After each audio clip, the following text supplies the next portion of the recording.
This is the Bottom Line Podcast presented by Anchor.fm, your home for sports and entertainment talk. I'm Jimmy Finizzi alongside Neil Villapiano. We hope you're doing well.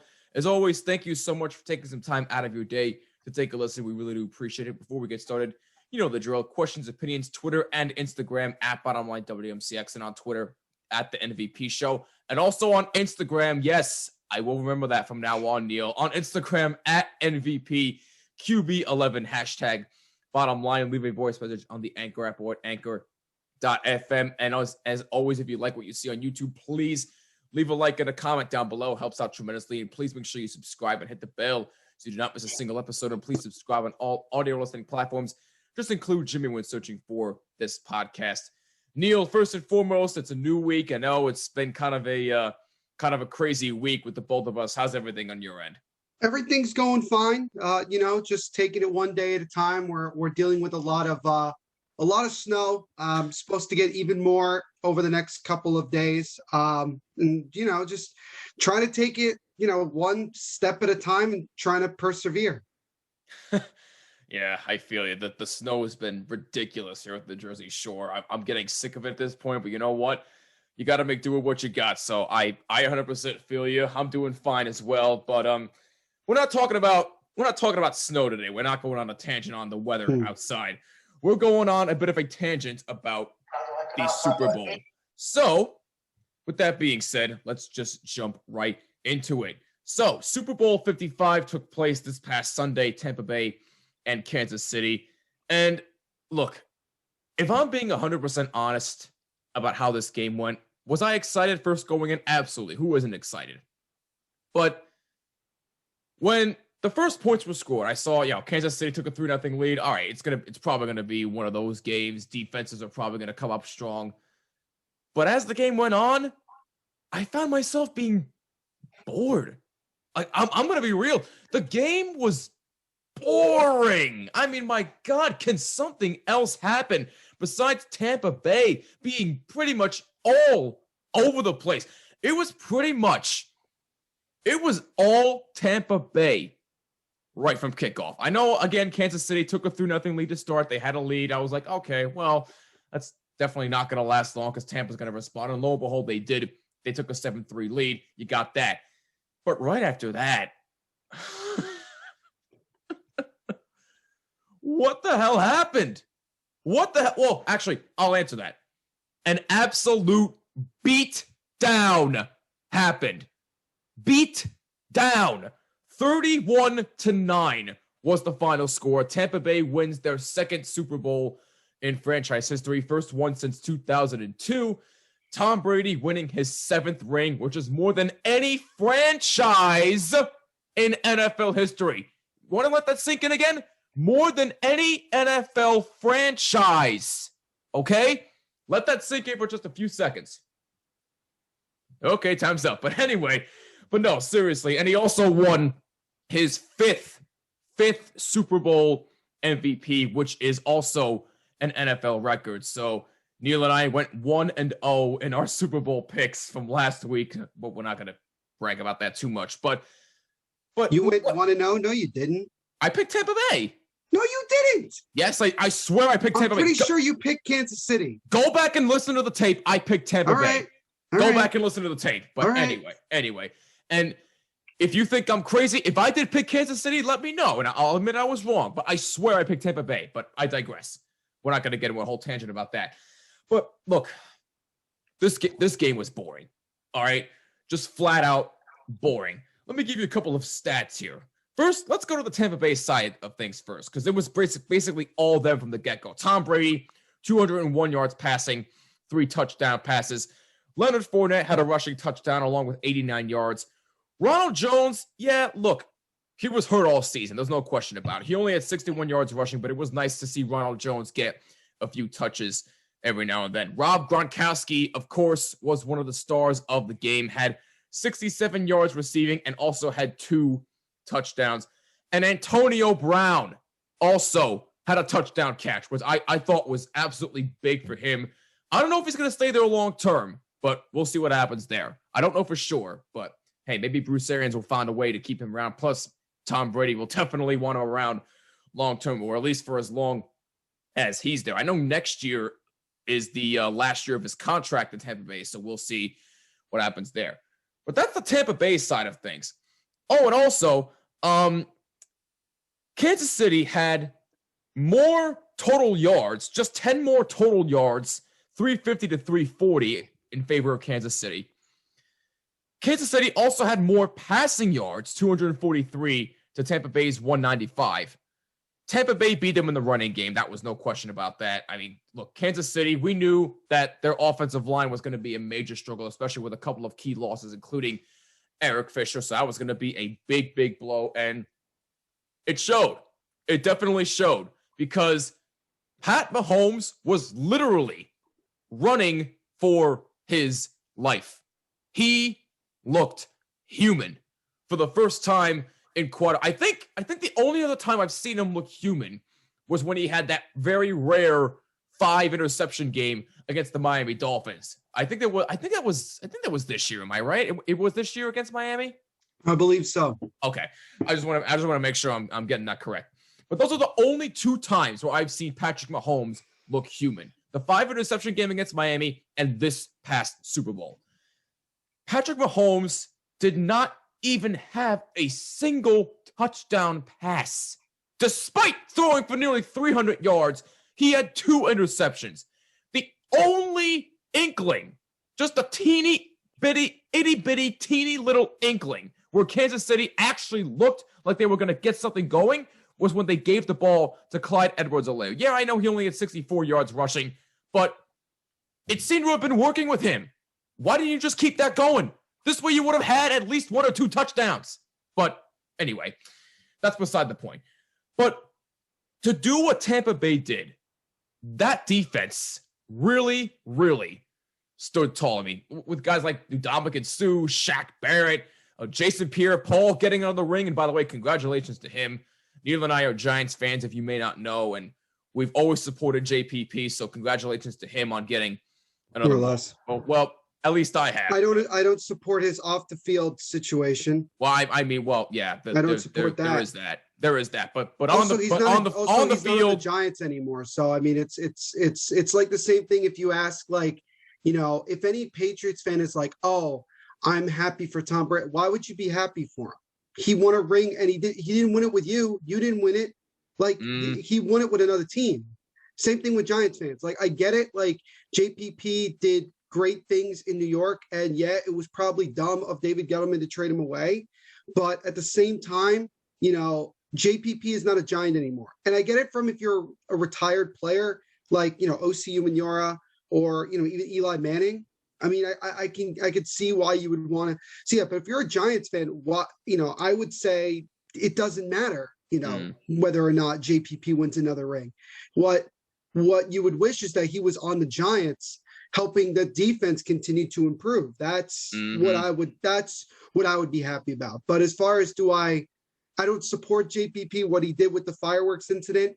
I'm happy that he's kind of revived his reputation and has become a invaluable part to that Bucs defense. But as far as him winning another ring, I mean, it is what it is.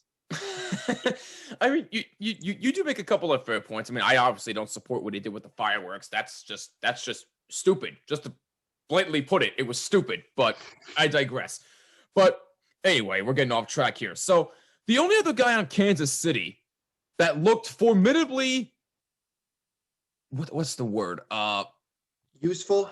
Yeah, thank you. Useful on offense was Travis Kelce. Again, despite not having a touchdown, Travis Kelce did have 133 receiving yards. So him and Clyde Edwards-Helaire were the only 2 people, in my opinion, that were at least somewhat useful offensively. But to be held to no touchdowns. I mean, look, I'm not going to question Kansas City. I'm not. I still think they're going to be very, very competitive and still have a legitimate shot to keep going to the Super Bowl for many, many years, given the fact that they have so much talent on that team. And with Andy Reid still there, I still think they're going to be competitive. But I have a lot of questions about this Super Bowl. Again, to be held to zero touchdowns to have a quarterback literally running for his life with little to no protection whatsoever. I think Patrick Mahomes had what? Literally 500 yards almost while he was under pressure. Can you imagine that? Having 500 yards and being under pressure like that. If you actually watched, his offensive line did not help him. I get it. They were banged up. That's another story for another day. But even still, that is absolutely inexcusable. Patrick Mahomes is partially to blame, but I gotta give Tampa Bay a lot more credit here. I mean, they really stood their ground. Their defense stood up tall, and they took a well-oiled machine in the Kansas City offense and held them to nothing. 3 field goals. That's it. 3 field goals. So, look, the bottom line is congratulations to the Tampa Bay Buccaneers. It's their 2nd Super Bowl championship. Tom Brady with his 7th ring and his 5th Super Bowl MVP. But in my personal opinion, yes, it is nice to see Tom Brady get his 5th MVP. But can you give the MVP to the entire defense, please? I mean, because that really, to me, is what really won on that championship. That old saying, defense wins championships, that just proved it right there in Super Bowl 55. And that's the bottom line. I mean, I agree with you a lot about how this Super Bowl was really boring. I mean, it clearly showed that, the Chiefs have weaknesses. And this is a bad sign for, Kansas City. And it's a good sign for the rest of the league because it just proves that they can be beat. I mean, the only team in the regular season to beat the Kansas City Chiefs was the Las Vegas Raiders. And they could have beaten them both times had their defense actually been able to stop anybody. But, going into this game, we had talked about it on the previous show that, the thing you're going to want to watch is how much does Todd Bowles blitz. Well, if you can believe it or not, he only blitzed, I think, maybe 12 or 13 times the entire game. He pretty much put all of his trust in that defensive line because he knew that the left side of the offensive line for the Chiefs was banged up, that they were going to their 2nd and 3rd guys. And that was just going to be a cakewalk for that defense. And as a result, Mahomes had very little to no time to throw the football.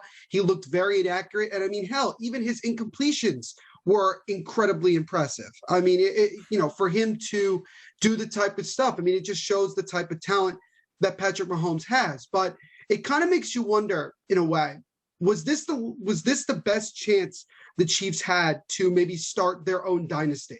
I think it's a fair question because, look, down the road within the next year or two, there's going to be some more guys, Tyreek Hill, Travis Kelce, some of their main weapons that are going to be coming up at the end of their contracts. And the fact that you have, basically $500 million being given to one player, it makes it more difficult for the Chiefs to go out and be able to stay, competitive and to get more talent. Eventually, it's going to bite you in the ass. And that's really what, I'm kind of curious to see how the Chiefs respond to this. But, going to Tampa Bay and talking about it, there's one thing that you didn't mention at all, and I'm kind of surprised that you didn't, was that there was a abundance amount of bad penalties called against Kansas City's defense in the first half of that game. Yeah, especially in the first half. Are you kidding me? Well, that's what I was going to bring up. I mean, you talk about it was clearly obvious. And I know that everyone's going to be conspiracy theorists and everything, but let's just call it like it is. When you have Tom Brady on your team, you're going to get a lot more calls than you normally would.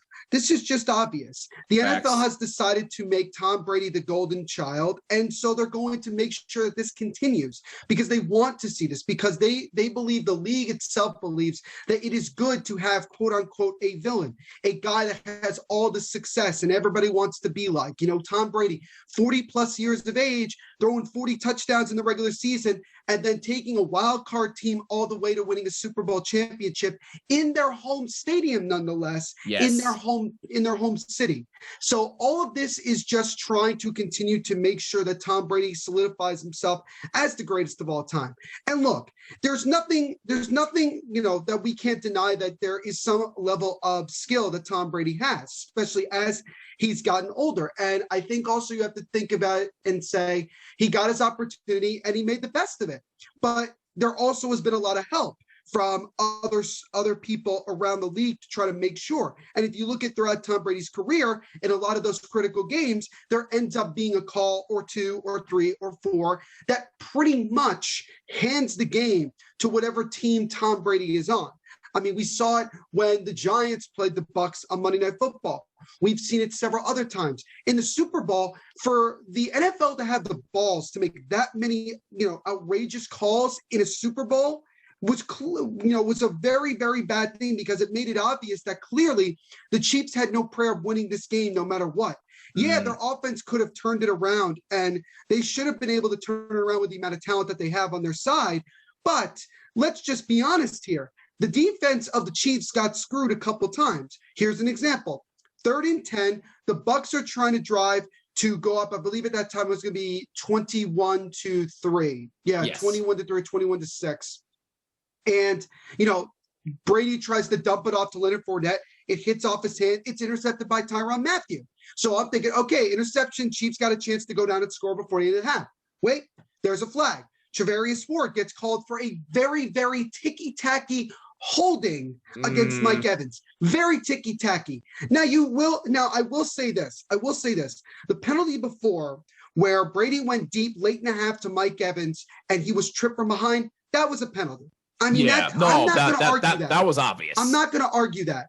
But then the Bucs eventually try to attempt to kick a field goal. I believe when they were up 7-3, they were just going to kick a field goal. And that was a self-inflicted penalty by Kansas City. Guy was offsides. That's ridiculous. Yes. But go to the main penalty that everybody's talking about. It's 3rd and goal. 2nd and goal, actually. Brady does a play action. He tried to look for, I believe he was looking for either Gronk or Mike Evans in the back of the end zone, and the ball was completely overthrown. There was no way it was going to be caught, and the ref threw a flag, and Tyrann Mathieu immediately thought, okay, this is going to be holding against them. He immediately pointed to the Bucs side. But the refs decided to go and say it was pass interference against Tyrann Mathieu, which again is like, what is pass interference? Because clearly that ball was uncatchable and there was no way that they were going to be able to get it. And as a result, the Bucs got a 1st and goal and they ended up scoring. And then we had the whole confrontation with Tyrann Mathieu and Tom Brady talking a lot of smack, which a lot of it, I think, comes from Tyrann Mathieu was completely and over the top frustrated with the amount of BS calls that the Chiefs were getting against them in that first half. And that, to me, showed us that this game was over in the first half. Because at that point, there was no way the Chiefs, even with their offense being able to do what it's done and coming from behind, there's no way they would have won that game, because the refs would have continued to find ways to keep the Chiefs from coming back. The reason that we didn't see a lot of egregious penalties in the second half was because the game was already in hand. The Bucs had it in complete control, and they knew exactly, that the Bucs were going to end up winning this game. So, yes, this game was very boring for a multitude of reasons. It was one-sided, which we've seen a lot of, we used to see back in the 80s when every Super Bowl was a damn blowout. Yes. And we also, when you also have the refs basically taking the control of the game out of the player's hands, there's nothing you could do about it as a player. So that's the unfortunate thing. So that's what makes me upset about this game. And another thing that really irks me is simply this. First of all, there should have been no fans at the Super Bowl. I'm going to be straight up honest with you.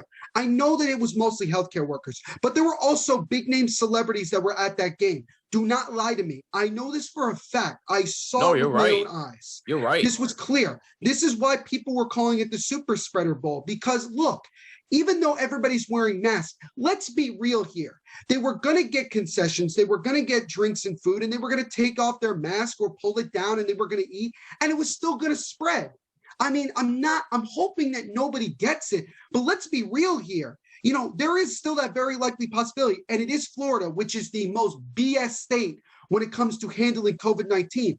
Oh, and then let's add on this. After the Bucs won the Super Bowl, the amount of videos and pictures that I saw of people dancing in the streets with literally no mask, no nothing, jumping on top of telephone wires, all that happy horse manure, it clearly proves that they learned nothing, that this was the worst case scenario for football fans, for human beings, because it basically just gave these people an opportunity to go out and do the exact opposite of what we've been trying to fight for nearly a year now. We are about a month away from this being 1 year since this whole damn pandemic started. And we're still not where we need to be and where we should be. And people just don't give a shit. Excuse my language, but they just don't care. They haven't cared. They won't care. And the other thing that pissed me off, well, it didn't piss me off. The halftime show was terrible. I gave it like a 5 out of 10 to be nice.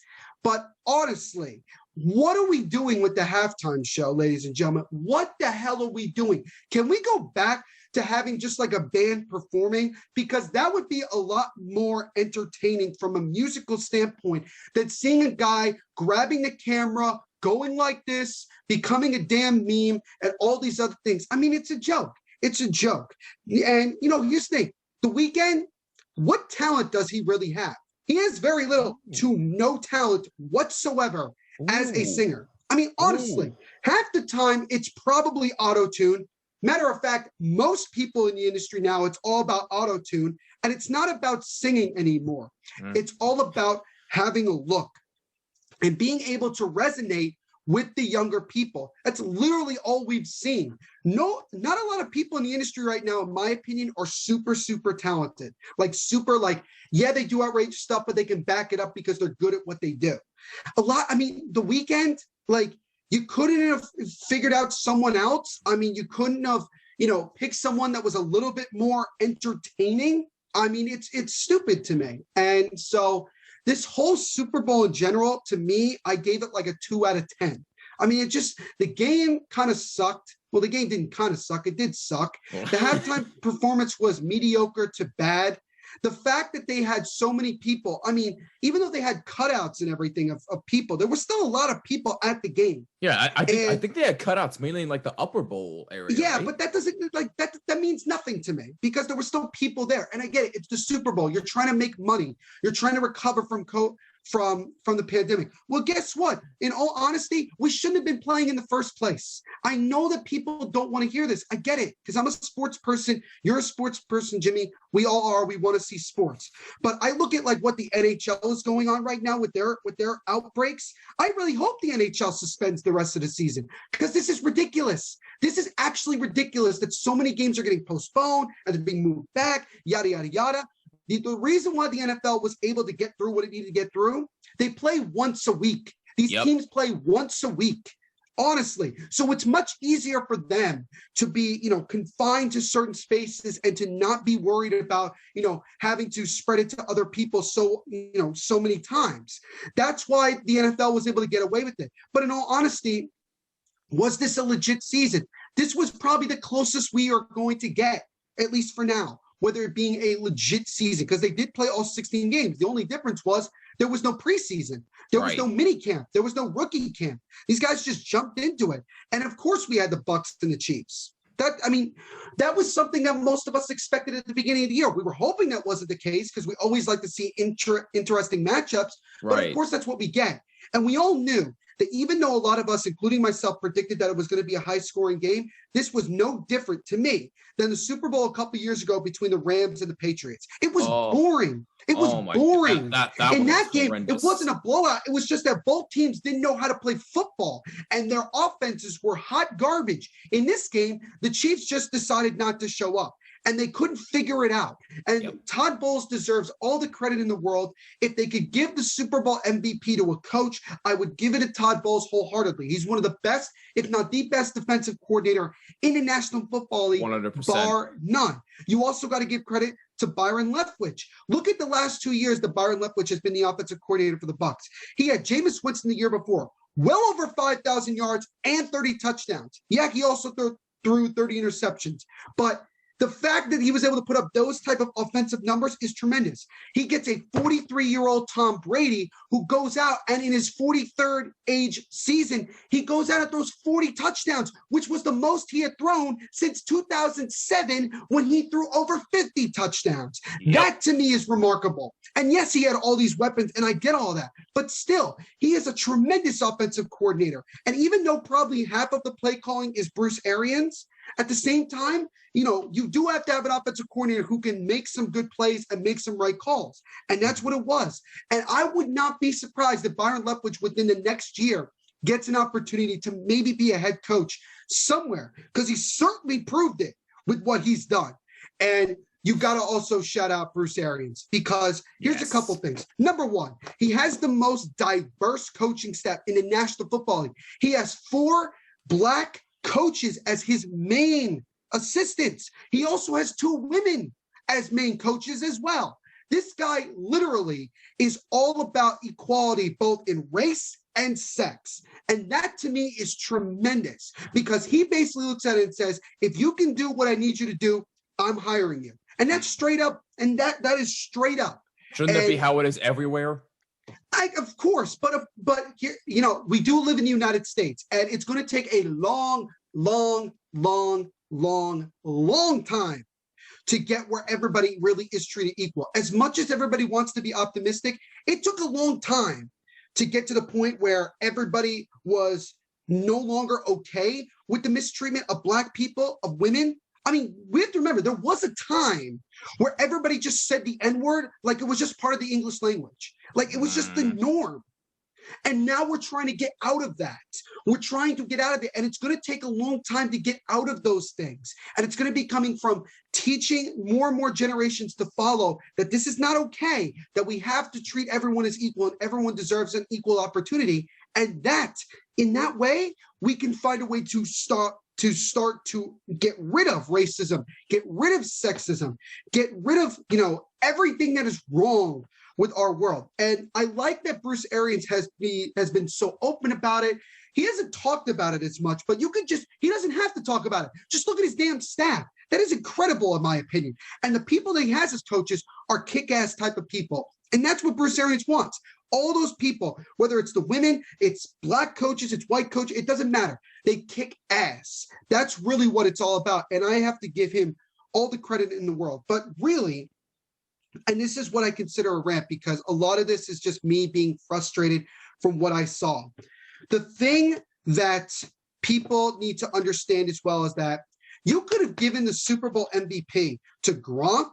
You could have given the Super Bowl MVP to Leonard Fournette, who I want to say I told everybody on the previous show that he was going to have a big game, and he did just that. He did just that. He could have had opportunities to score 2 or 3 more times, honestly.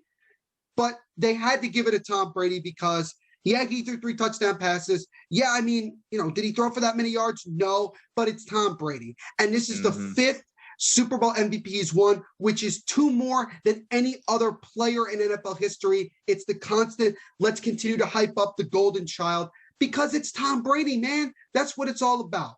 And so when you look at the Bucs as a whole, they're obviously going to be the favorites coming out of the NFC, and going to be the favorites to win it all next year, especially if they can retain Shaq Barrett via free agency, if they keep Chris Godwin, or hell, I just heard today on ESPN, maybe they'll try to go after and get Odell Beckham, and maybe they'll just have him as well.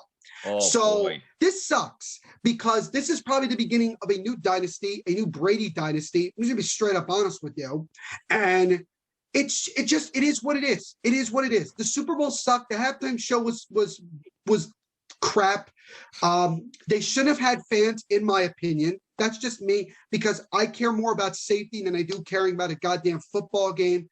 That's really what it is. But that's just my whole opinion on the whole matter.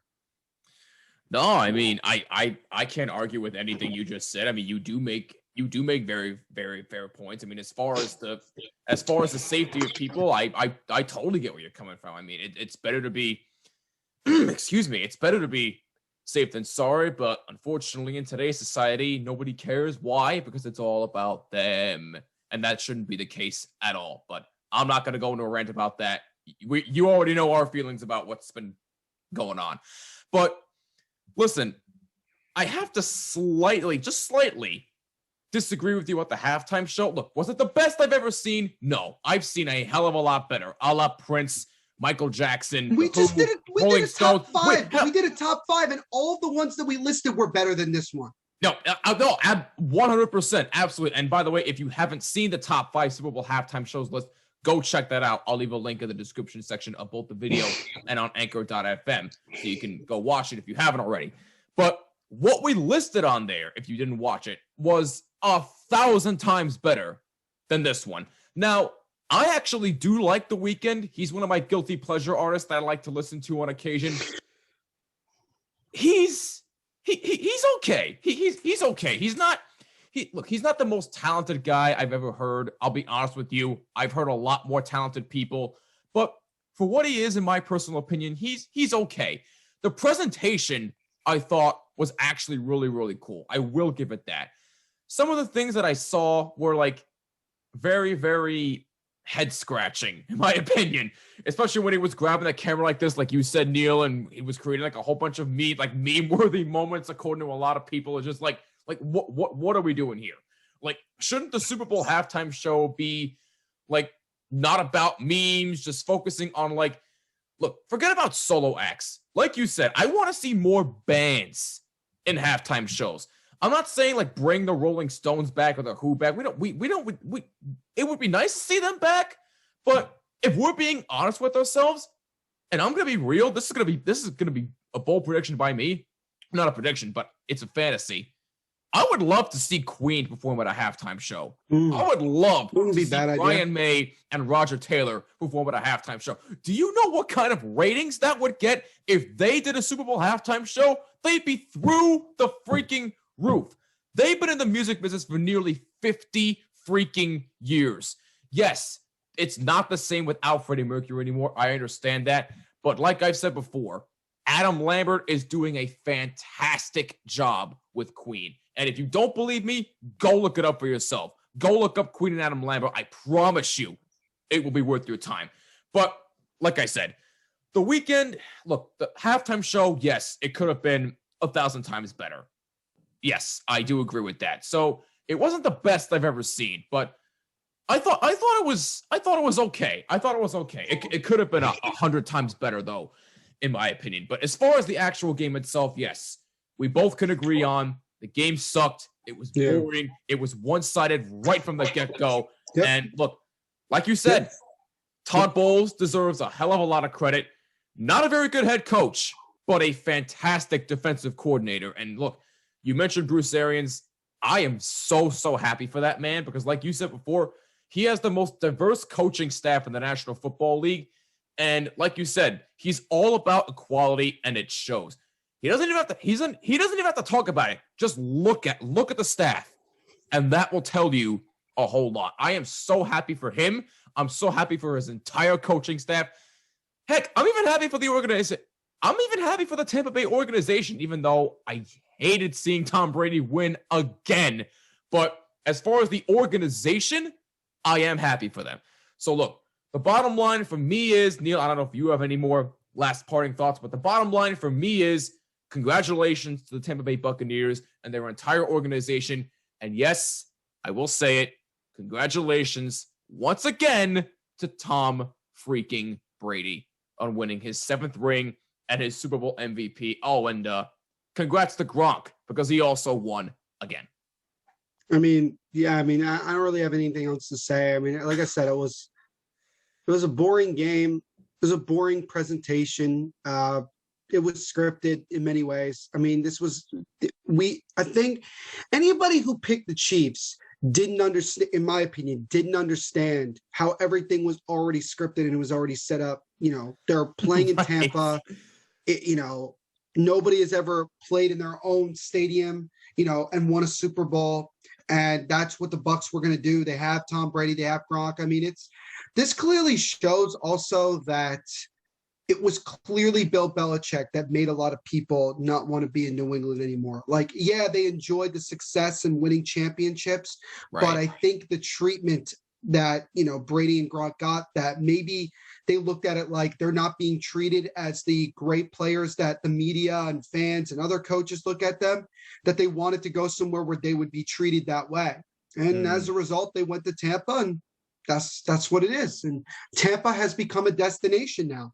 There's going to be a lot of rumors over the offseason as to guys maybe going there. I mean, there's a bunch of big name. Hell, maybe even Juju Smith-Schuster will sign a 1-year deal with Tampa and go win a ring. I mean, it did, like, I wouldn't throw out any crazy possibility. I wouldn't, Right. Because again, you just never know with how these teams, just get these great players on 1 or 2 year deals, because collusion is big time in football. It's big time in basketball. Not so much in baseball and hockey, but it could be that way every now and then. But it is what it is. The Super Bowl was mid. The halftime show was not that good. And yeah, that's all I got to say. But hey, you mentioned Odell Beckham Jr. before. Hey, the Cleveland Browns seem to be doing just fine without him. So heck, maybe they could move him in the offseason. Who the heck knows? The offseason is going to be absolutely fascinating, by the way, with what the hell's going on with a bunch of storylines. But we'll definitely do an offseason episode in the future, so be on the lookout for that. But anyway, on that note, that'll wrap it up for this episode of the Bottom Line Podcast. If you have any thoughts on how the Super Bowl went, let us know on Twitter and Instagram at BottomLineWMCX, and on Twitter at The MVP Show, and also on Instagram at NVPQB11, hashtag Bottom Line. Leave a voice message on the Anchor app or at Anchor.fm, and please leave a like and a comment down below if you're watching on YouTube, and please subscribe and hit the bell so you don't miss a single episode. And please subscribe on all audio listening platforms. Just include Jimmy when searching for this podcast. Coming up in the next episode, Neil, we got a new guy joining the team. In case you missed the official announcement on social media last week, we are introducing a new member to the Bottom Line Podcast team. No, Neil is not going anywhere. This has nothing to do with him leaving. He's staying put, and I will not allow him to leave. But I digress there. But we are introducing a new member to the team. His name is Austin Myers. We will be having him as a special guest to talk some hockey. He is a diehard Vegas Golden Knights fan. He's from Vegas, by the way, in case you're wondering that. And we're also going to iron out some details on the new segment that he is going to provide us every week. We're still working on the details of it. It'll probably become official within the next 1 or 2 weeks or so. So stay tuned for announcements on social media. But next episode, Austin Myers, the newest member of the Bottom Line Podcast team, will be on with us. It's going to be a fun time. So stay tuned for that. For Neil Villapiano, I'm Jimmy Finizzi. This is the Bottom Line Podcast, and we will see you in the next episode. Peace out.